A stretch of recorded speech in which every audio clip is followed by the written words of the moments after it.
That is why I say, in our administration, we will stop the rise in prices, stop the rise in taxes, and have prosperity without inflation.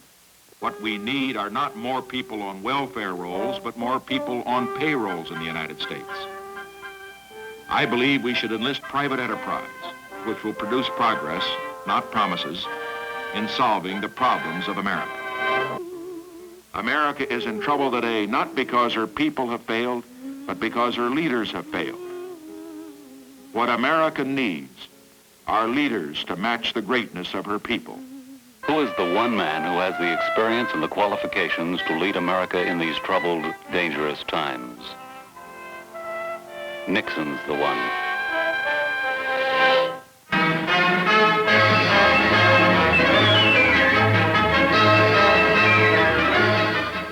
Those were samples of the promises made by Richard Nixon when he was a candidate for president in 1968. You're about to see and hear how well he carried out those promises. This performance is by his invitation. Then when I finish office, I would rather be measured by my deeds than all the fancy speeches I may have made. This moment, An invitation repeated. we can close the gap between promise and performance in American government. And repeated. There's one thing worse than breaking a promise, and that's to make a promise that you can't keep, and I don't intend to do that. As everyone knows, there are two Richard Nixons. There's the hard-boiled politician out for votes. We're not going to take any chances. In these next 2 weeks, we're going to pour it on. We're going to sock it to them all over the country.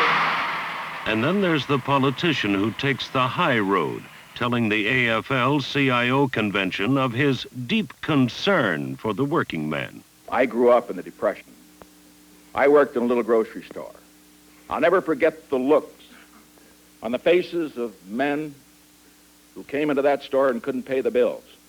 But even more, I couldn't forget the looks of their kids who realized that their fathers were out of work and they didn't have the money to pay their bills. And so we want full employment. We want good jobs. We want high wages. I would rather be measured by my deeds than all the fancy speeches I may have made. Deeds or fancy speeches? The entire pipe mill is down. The wire mill is down. The stranding cable, the number 3 mill, the newest mill that they put in, is completely down this week. And between the 2 mills alone, it's about 600 employees involved being laid off. They're laying him off. They're either going to lay him off or break him back, and man's got 3 kids, and I just feel sorry for him. But if they get him, then they might come in, and next time I might be laid off. You never know. I've been on the beach here since February the 3rd, and I haven't passed up a job, and I've been unable to get one yet. And it's the first time that's happened in over 30 years that I've been in the union. But Nixon's considering. We are considering what actions can be taken which will not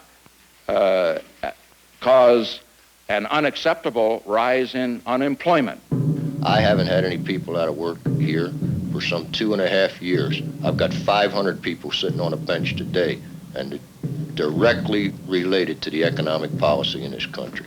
Directly related to it. Edward C. Hughes, Local 101, Baltimore.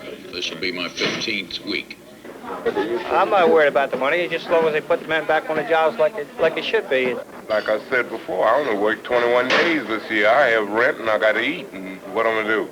Like I say, I've only worked 114 days, and since Nixon's been in there, that's pretty bad. Maybe some people don't understand high-level economic policy. Here's how it works. The other area in which we still have problems ahead is unemployment. Unemployment always hangs high in any kind of recovery or upturn. It is the last number, unemployment is the last number in a downturn to be reflected in going up, and it's the last number in an upturn to be reflected in going down. Fancy speeches or deeds? Now here's the story on prices. Listen to the promise. So what we are trying to do, without, shall we say, too much managing of the economy, we're going to have some fine-tuning of our fiscal and monetary affairs in order to control inflation. That so-called fine-tuning turned out to be one of the most drastic axe jobs ever done on the economy. Here's Richard Nixon talking to the AFL-CIO convention. We just completed the 90-day freeze. Now, I understand there's been some disagreement about whether that freeze worked. Well, let's look at the numbers. It was a remarkable success. Look at your morning papers. The consumer price index, a rise of 0.1%, that rise was the lowest in 4 years. And so it was worth doing. And if you don't think so, go home and ask your wives who go to the groceries. Go home and ask others.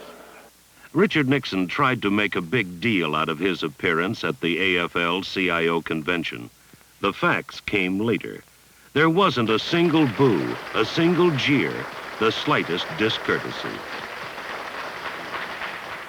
As AFL-CIO President George Meany said, I have the impression the President did not come here to make a speech.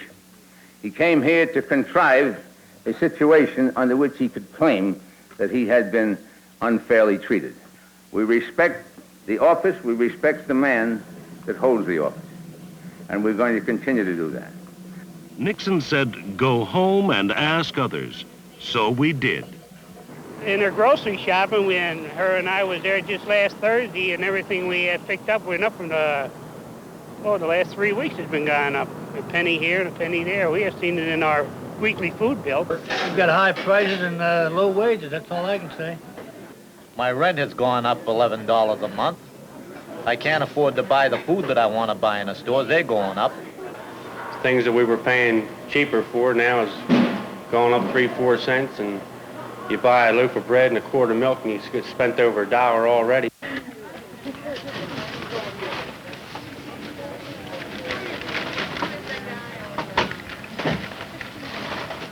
Whenever we go to the market, I can tell by the amount of bags that she has approximately how much the grocery bill is going to be. I remember it used to be around $4.50 for every bag when we first got married. I remember when we went to $5. And now, whenever every bag she has, I can figure that my grocery bill is going to be about $6 to $6.50. It's in that category. More jobs, more income, more profits. It's just us working people that have to do all the suffering to figure out how we're going to meet ends, whether we can go out and buy a head of lettuce for 69 cents or do without. I mean, I could go on for a whole hour, but I know I haven't got that time to spare. Everything he had done against the working class of people and the small people. And not only the union people, the non-union people is being affected more so just as the union people. Well, he affected the poor working people, and he let the businessmen get all the money. The dollar you earn should be worth $1. The dollar you save should stay worth $1.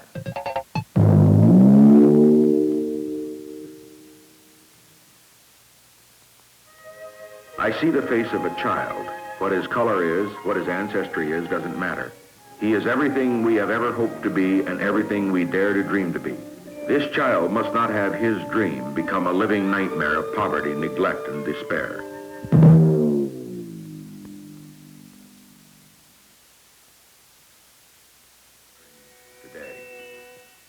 Well, if you want my honest opinion, I think it stinks. I think that's pretty lousy. We don't want Nixon in 72. In these next 2 weeks, we're going to pour it on. We're going to sock it to them all over the country.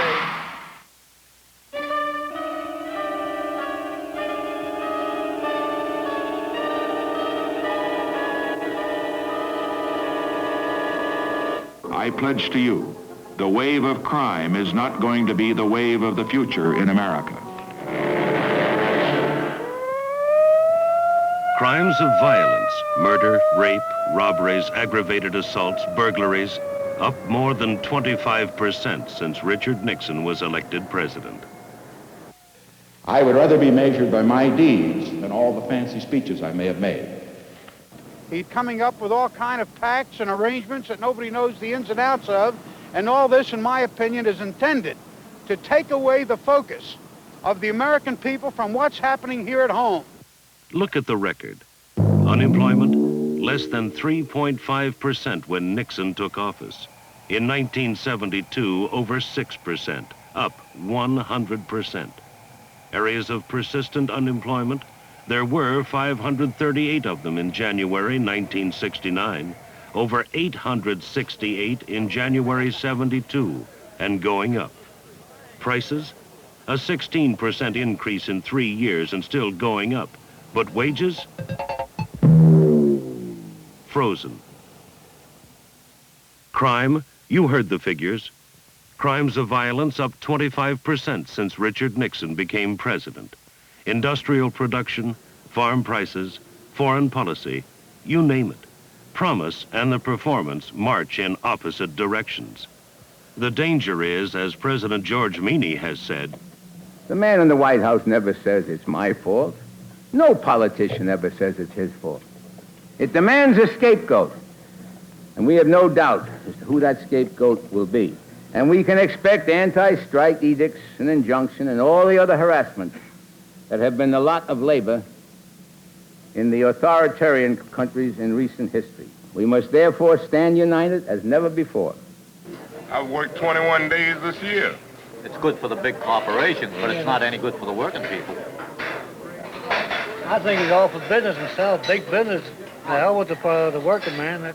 That's the way I look at it. He can't do it like the rich kid. Have a ball, go out all night, and go to school during the day and then do his studying. My boy has to work part-time so he can get the education he wants. So what do we do? What do you do? First of all, remember there's an election this fall. Nixon in 1968 was elected with less than half the vote because some people were fooled into throwing their votes away. It was effective in '68. In fact, our campaign defeated Hubert Humphrey for president, so that was a significant result in 1968.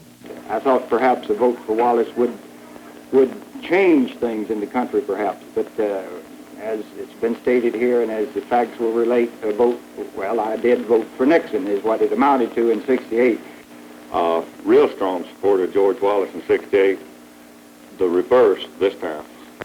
I think that the press here today recognizes that in 1968, that our movement was very significant. And our movement played a great part in the campaign of '68. In fact, it determined the election of Mr. Nixon. In fact, I think all have agreed now that from the analysis in New Jersey, Wisconsin, Ohio, Missouri, Wisconsin, Illinois, California, that had our movement not have been involved, why, Mr. Humphrey would have been president. Other people, nearly a third of them, didn't vote. What are you going to do? Here are some things you can do. You can register. You can get other people to register and to vote. You can contribute your $2 to COPE. You can get other people to contribute to COPE.